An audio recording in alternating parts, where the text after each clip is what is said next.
স্বপ্নদোষ হওয়া কি স্বাভাবিক? এটা হলে কি শরীর দুর্বল হয়ে যায়, শারীরিক বৃদ্ধি ভালো হয় না? এই ভিডিওতে স্বপ্নদোষ নিয়ে এমন অনেকগুলো কমন প্রশ্নের উত্তর দেওয়ার চেষ্টা করব।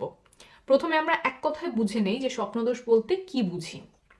ঘুমের মধ্যে বীর্যপাত হলে সেইটাকে স্বপ্নদোষ বা স্বপ্নস্খলন বলে। আমাদের অনেকের ধারণা যে শুধুমাত্র ছেলেদের স্বপ্নদোষ হয়, মেয়েদের হয় না, কিন্তু এই ধারণাটা সঠিক না। ছেলে মেয়ে উভয়ের ক্ষেত্রেই স্বপ্নদোষ হতে পারে। মেয়েদের ক্ষেত্রে স্বপ্নদোষ হলে যোনিপথটা ভেজা ভেজা মনে হতে পারে। অনেকেই প্রশ্ন করেন যে স্বপ্নদোষ হওয়ার স্বাভাবিক কিনা।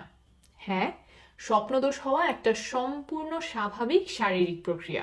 এতে লজ্জার কিছু নেই, অপরাধ বোধ করারও কিছু নেই। স্বপ্নদোষ সাধারণত কৈশোরকালীন সময়ে শুরু হয়। কারো কারো ক্ষেত্রে এটা 9-10 বছর বয়সে প্রথমবারের মতো হতে পারে। কৈশোরকালীন সময়টাতেই সাধারণত স্বপ্নদোষ সবচেয়ে বেশি হয়।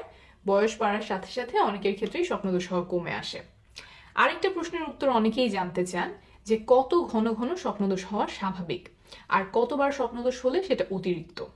এর কোনো বাধা ধরার নিয়ম নেই। কারো ক্ষেত্রে দেখা যায় যে সপ্তাহে 2বার হয়, অনেকের ক্ষেত্রে মাসে হয়তো একদিন, আবার কিছু মানুষের ক্ষেত্রে সারা জীবনে একবারও স্বপ্নদোষ হয় না।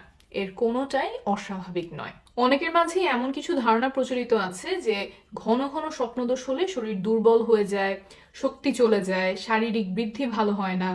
আবার কেউ কেউ এটাকে অসুস্থতা মনে করেন। কিন্তু এইসব ধারণার পক্ষে কোনো বৈজ্ঞানিক ভিত্তি নেই।